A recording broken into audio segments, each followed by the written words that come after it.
So this is the one where we've created our anchors.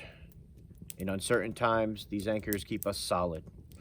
We've established our waypoints, measurable growth through a process toward waypoints like, I want to make sure my family feels safe and secure in our house because there is a full tank of oil. The electric bill is paid 2 months in advance. And if we lose power, we all know how to use the generator and it stays outside, right? These things are important in that our internal landscape to process as we move forward. And as we move forward, we start to express all of these waypoint action plans, complete with lists. We start to run into walls. It's normal. These walls are usually, we call it our edge, challenge areas that we have to figure out how to solve. Well, let's start with that. You hit your edge, boom. It doesn't feel good. It's frustrating, or it's empty, or it falls far short of. We've all been there before, and we're all going to be there multiple times. Well, let's bring online something called the eternal question. Let's call it the eternal question. Why is this here? What is this telling me, and what should I do about it? It's basically your childlike curiosity, but refined into adult form and applied to these issues that come up when we reach our edge. And when I talk about issues, they usually manifest in one of three general ways and infinite combinations of all three of these ways. There's a block. You just can't get through, whether it's to somebody or to the other side of town to get toilet paper. There's just this invisible barrier, or a barrier that's physical, you can see it, or it's a group of people who are either not interested or are your antagonists. There's always this blockage that comes up, but if you recognize it as a blockage, what's the antithesis of blockage? It's flow. So how do you start jujitsuing that energy moving through those systems in order to get the flow towards whatever you're trying to accomplish? Right now, within systems are individuals, and individuals within systems can make a difference, even on a subtle level. That's why the argument about reaching out to your neighbors now, baking them pies and introducing yourselves, sharing in skills, and maybe offering to, if things get a little worse, tee-hee-hee, barter, and make sure that when you mention these things in a polite smile and I'm kind of joking but really not conversation, you can back it up. Finding where you could support each other this is a good time to do it. It's never too late until it's too late, and you'll know.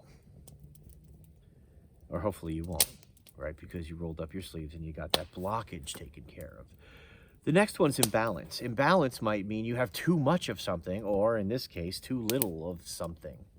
And so people are hoarding in a panic, and then they'll turn into black marketeers selling toilet paper at whatever, $50 a roll.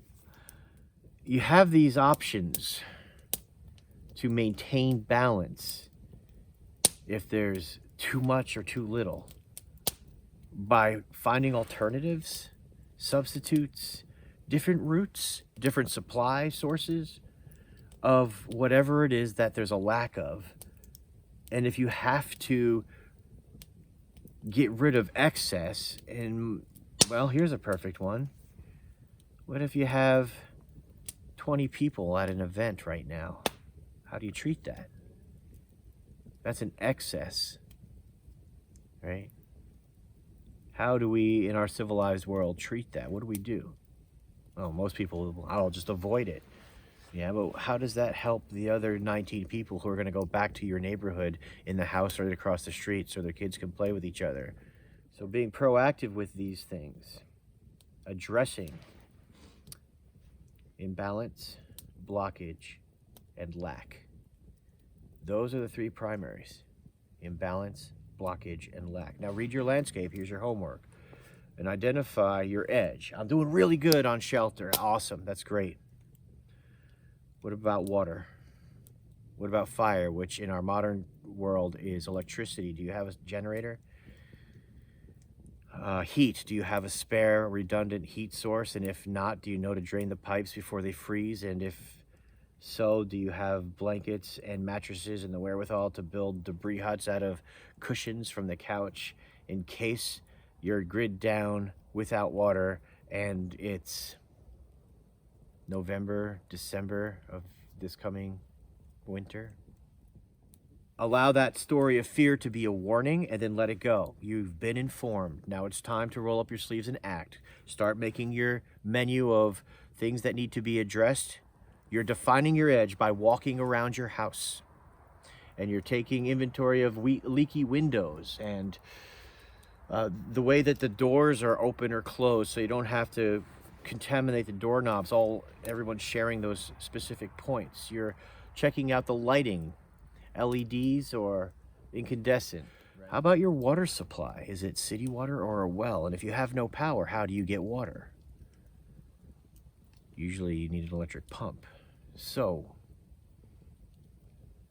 we'll probably be getting into a little bit of detail in a little while, maybe a week from now, in another series around emergency preparedness and using our modern landscape, not just what you do in the woods, to address life-sustaining systems of attitude, shelter, awareness, fire, and food. But right now, I just want you to work on identifying your edge with the life-sustaining systems in mind. Do it when you're by yourself. You can be more aware that way. Allow your direct observations in each part of your house and property to speak directly to you. Do you have water coming out of a spring nearby? Do you have a shallow or deep well? Right? If the power goes off in the past, what did you do? Did you just use the water from the water tank on the toilet? Did you drain your water heater and the pipes? Or did you fill the bathtub before the storm and ride it out that way? So lots to do. Keep a journal. Start writing this stuff down because eventually we're going to evolve this into your own personal action plan based on your own personal process and where you need to go with things. And I don't have to have exchanges, but if you wanted to ask questions on those things, I could tell you what we've done and what members of our community have done, or I could tell you, I don't know, but this is what I'm thinking, and we'll see if we've got kind of overlapping theories, and maybe we could help each other out with those things.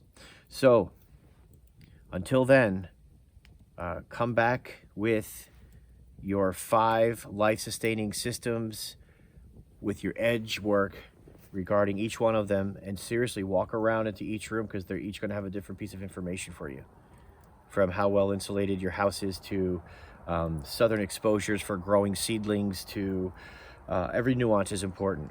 Shelter, water, fire, food, the physical, but the primary foundation is attitude. Until then, see you on the trail.